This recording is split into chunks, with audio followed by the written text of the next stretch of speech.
बिस्मिल्लाहिर्रहमानिर्रहीम अस्सलाम वालेकुम। Welcome to my channel Sky Recipe. जी फ्रेंड्स, आज हम बनाएंगे गाय के गोश्त का स्टीम रोस्ट। ये हाफ़ के जी जो मेरे पास है गाय का गोश्त है, बोनलेस है ये। और ये मैंने ये इस तरह की बोटियां काट ली हैं, यानी कि मैंने बहुत ज़्यादा मोटी नहीं रखी, इनको मैंने पतला थोड़ा सा बना लिया दरमियान में से बोटियों को काट कर। अब हम इसको डालेंगे एक बाउल में, और बॉल में डालने के साथ ही इसमें आपने कोशिश करना है धो के इसको अच्छे से खुश्क कर लेना है, ताकि इसमें पानी ना हो, क्योंकि हमने जब स्टीम करना है तो इसमें से ज़्यादा पानी ना निकले। तो दही जो है आपने इसमें थिक वाला इस्तेमाल करना है। ये मैंने दही बीट करके रखा हुआ है, हाफ़ प्याली है, ये इसके अंदर मैं शामिल कर देती हूँ। और ये साथ में ये अदरक लहसुन कुटा हुआ है, और 2 खाने के तकरीबन चम्मच होंगे, ये मैं इसके अंदर शामिल कर देती हूँ। और सारी चीज़ को अच्छे से साफ़ करें, कोई चीज़ बचे नहीं। ये लेमन जूस है, लेमन जूस भी जो है ना वो 2 खाने के चम्मच ही इसके अंदर जाएगा। और अगर आप इसमें थोड़ा-सा ज़्यादा डालना चाहें तो डाल लें, अदरवाइज़ ये 3 लेमन का जूस है। वैसे ये 2 खाने के चम्मच जो है बनता है। ये नमक है 1 खाने का चम्मच, ज़ीरा हाफ़, सुरख मिर्च भी 1 खाने का चम्मच है, हल्दी हाफ़ है, और गरम मसाला भी हाफ़ है, सूखा धनिया 1 खाने का चम्मच है, काली मिर्च हाफ़ है, और ये जो है तिक्का मसाला ये भी हाफ़ चम्मच है। ये हम इसके अंदर डाल देते हैं। ये अगर आप इसमें नमक हस्बे ज़ायक़ा भी डाल सकते हैं, अगर ज़्यादा स्पाइसी पसंद करते हैं तो थोड़ी-सी सुरख मिर्च आप और शामिल कर लें। या फिर आप जो ग्रीन मिर्च है, सब्ज़ मिर्च जिसको कहते हैं, वो आप इसको आप ग्राइंड करके वो भी इसके अंदर थोड़ी-सी डाल सकते हैं। और अब हम इसमें डालेंगे जी 2 चम्मच खाने वाले जो हैं वो सिरका है मेरे पास, वो सिरका हम इसके अंदर शामिल कर देते हैं। ये देखिए सिरका जो है वो इस सिरका ऑलरेडी खट्टा होता है, इसके अलावा ये गोश्त का जो स्मेल है उसको भी ख़त्म करने में बहुत मुआवन साबित होता है। और इसके साथ हम इसमें डालेंगे कुछ सॉसेस। ये चिल्ली सॉस है मेरे पास, हम इसमें चिल्ली सॉस के जी डाल देते हैं। ये हो गया 1 चम्मच, और ये दूसरा चम्मच, और ये 3 चम्मच। 3 चम्मच जो है ना हम इसमें सोया चिल्ली सॉस का बहुत ज़्यादा हो जाएंगे। और ये है मेरे पास सोया सॉस। सोया सॉस भी हम इसके अंदर 2 से 3 चम्मच डाल सकते हैं। ये लें जनाब 1 चम्मच, ये 2 चम्मच, और ये 3 चम्मच। फाइनली हमने इतने डाले हैं। अब हमने इनको करना है अच्छे से मिक्स।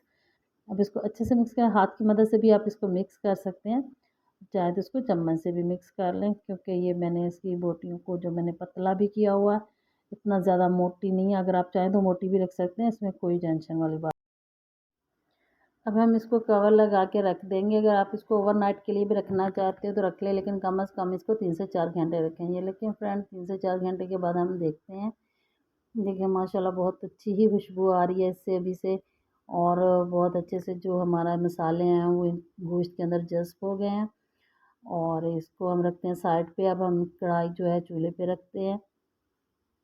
कढ़ाई में हम लोग डालेंगे पानी। वैसे आप लोग ये प्रेशर कुकर में भी बना सकते हैं, वो जल्दी बन जाएगा। कढ़ाई में बनाएंगे ये 3 घंटे में बनेगा, परफेक्ट 3 घंटे इसको लगेंगे, क्योंकि बहुत ही हल्की आंच पे आपने बनाना है। ये हम इस तरह का कोई भी आप स्टैंड ले लें इस तरह का, ये इसके अंदर रख दें, और इसके ऊपर स्टेनर रख दें।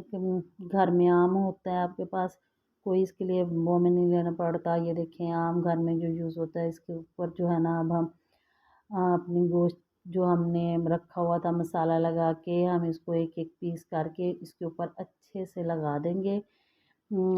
ये अगर आपको मेरी ये वीडियो अच्छी लगती है तो आप मेरी वीडियो को लाइक ज़रूर कीजिए, मेरे चैनल को सब्सक्राइब कीजिए, और साथ में मेरी वीडियो को शेयर करना मत भूलिएगा। ये देखें फ्रेंड्स, अब हम इसको रखते हैं ऐसे। आप देखें बिल्कुल ऐसे एक एक पीस करके मैं इसको रखूँगी, और जो मसाला इसके अंदर बच जाएगा वो भी हम इसी ही के ऊपर डाल देंगे, ताकि कोई भी चीज़ ज़ाया ना हो।